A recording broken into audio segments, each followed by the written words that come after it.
My name is Peter Whitemore. I am 73 years old, and I want you to really hear that number for a moment. 73. That is not just a number. That is 73 winters, 73 summers, decades of mornings. I woke up next to someone, and decades of mornings I woke up wishing I hadn't. It is a life lived fully, painfully, joyfully, and sometimes desperately. And today, I am not standing here to give you theory. I am not reading from a book. I am not reciting statistics. I am standing here to give you something that took me a lifetime to earn, something I paid for in tears and sleepless nights and years I can never get back. I am standing here to tell you with everything I have left in me, be careful who you marry. I know that sounds simple, maybe even obvious. You've heard it before. Your parents probably said it.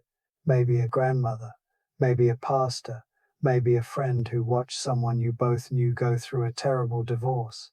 But I promise you, and I say this with the weight of 73 years pressing down on my chest, most of you have not truly understood what those 5 words mean. Not yet. And if I can spare even one person in this room from learning it the hard way, then everything I have been through will have had a purpose. Let me take you back. I was 24 years old. It was 1975. I was young, I was confident, I thought I had the world figured out. I had just started my first real job. I had a little apartment. I had ambition. And then I met her. And I will not use her real name. I met a woman who I thought was the most beautiful, exciting person I had ever seen. She laughed at everything. She made a room brighter just by walking into it. And I was completely, utterly, foolishly in love. Now, here is the thing nobody tells you when you are 24 and in love. Love is not the problem. Love is wonderful. Love is a gift. The problem is that love, when it is new and raw and electric, will blind you. It will absolutely blind you.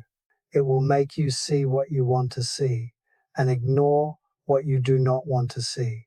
It will make you explain away the red flags, minimize the warning signs, and convince yourself that things will get better, that people will change, that the good outweighs the bad. And when you are young and the chemistry is powerful and your whole future feels open and infinite, that blindness can cost you everything. I married her within a year. My mother was not sure. My best friend pulled me aside the night before the wedding. I still remember it. We were standing outside the venue, and he looked at me and said, "Peter, are you sure?" And I laughed. I clapped him on the shoulder. I said, "More sure than I've ever been about anything." I was so certain. I was so full of that intoxicating feeling that is new love. And I walked into that church the next morning and I said, "I do." And I meant it with my whole heart. But here is what I did not know. I did not know that a person can love you and still be completely wrong for you. I did not know that passion and compatibility are 2 entirely different things.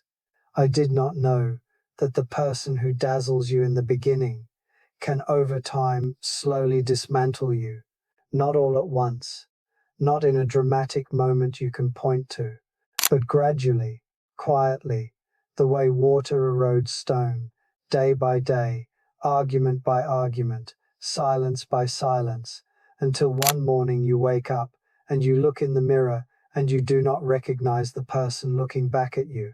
We had children, 3 of them, and those children are the greatest gifts my life has ever given me, that I want to be very clear about. But even they could not fix what was fundamentally broken, because you cannot ask children to carry the weight of a marriage. You cannot stay together for the children and expect everyone to come out of it whole. Children are not bandages. They are not solutions. They are people who absorb everything, every tension, every argument, every cold dinner, every slammed door.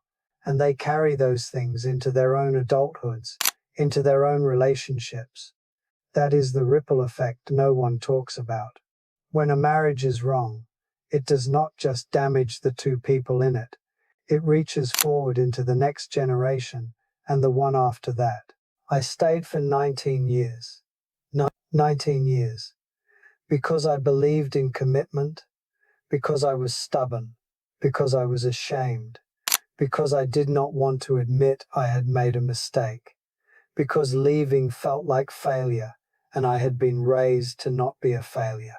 And so I stayed, and I tried, and I compromised, and I lost parts of myself so slowly that I did not even notice they were gone until I went looking for them and found nothing there. When the marriage finally ended, I was 43 years old, and I was exhausted in a way I had never experienced before. Not tired, exhausted. There is a difference. Tired is something sleep can fix. Exhaustion at that level is something that takes years to recover from. Years of rebuilding, years of therapy, years of slowly learning who Peter Whitemore actually was beneath all the accommodating and the silencing and the shrinking. And the most painful part? I had seen the signs very early on, before we were even married. I had seen them. Little things. The way she spoke to people she considered beneath her. The way an argument, even a small one, would turn into something all-consuming, something that was always somehow entirely my fault.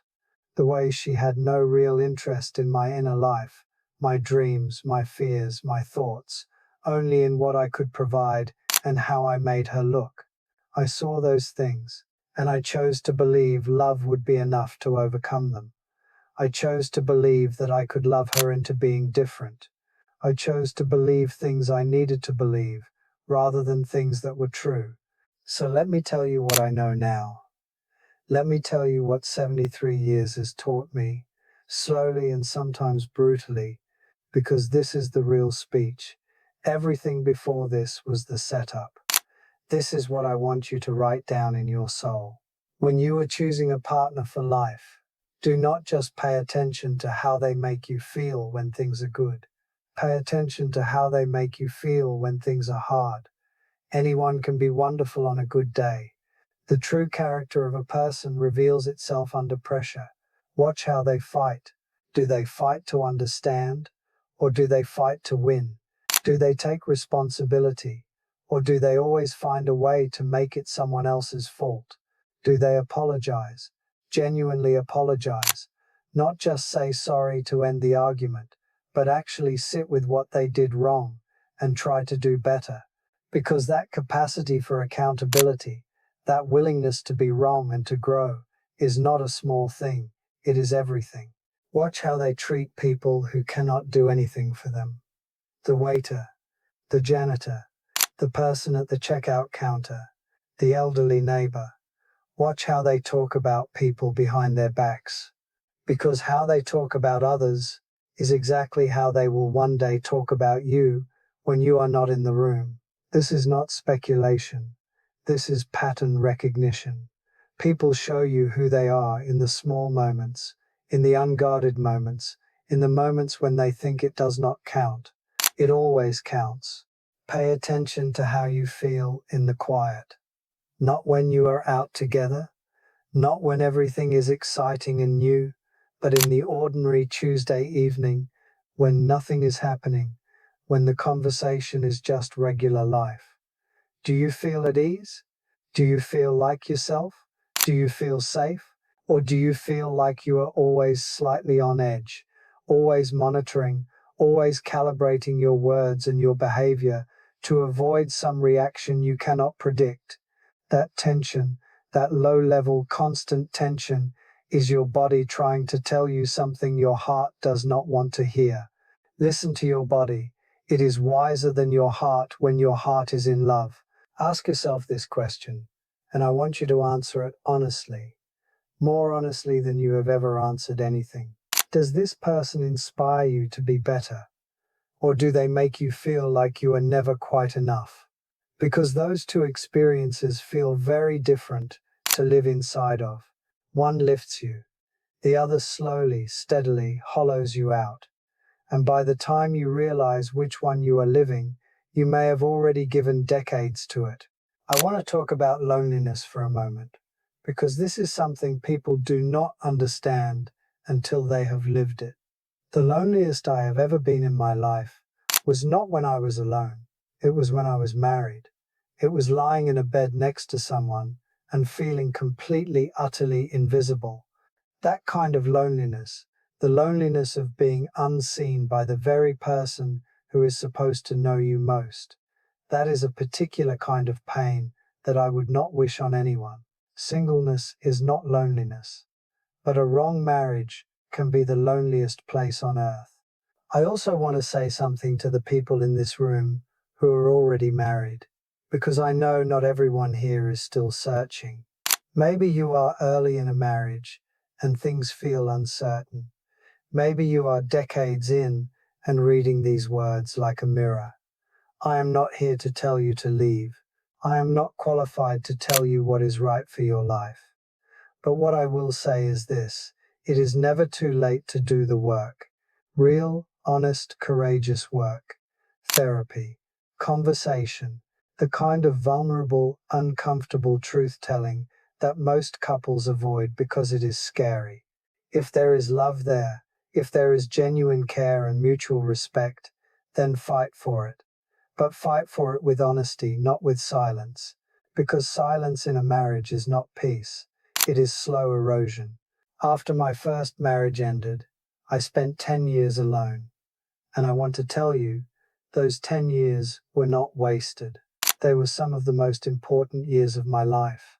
I learned things about myself I never could have learned inside that marriage. I learned what brought me joy. I learned what I actually believed, not what I had been told to believe. I learned how to be in a room with myself without feeling restless. I learned for the first time in my adult life who Peter Whitemore really was, and that knowledge, that self-knowledge, became the foundation for everything that came after. Because at 53 years old, I met someone. And this time I was not 24 and blind with infatuation. This time I was patient. I was watchful. I paid attention to all the things I had not paid attention to the first time. I watched how she treated people. I watched how she handled difficulty. I watched how she fought and whether she came back after. I paid attention to how I felt in the quiet. And what I found was something I had not known was possible. A love that did not dazzle me into blindness, but instead made everything clearer.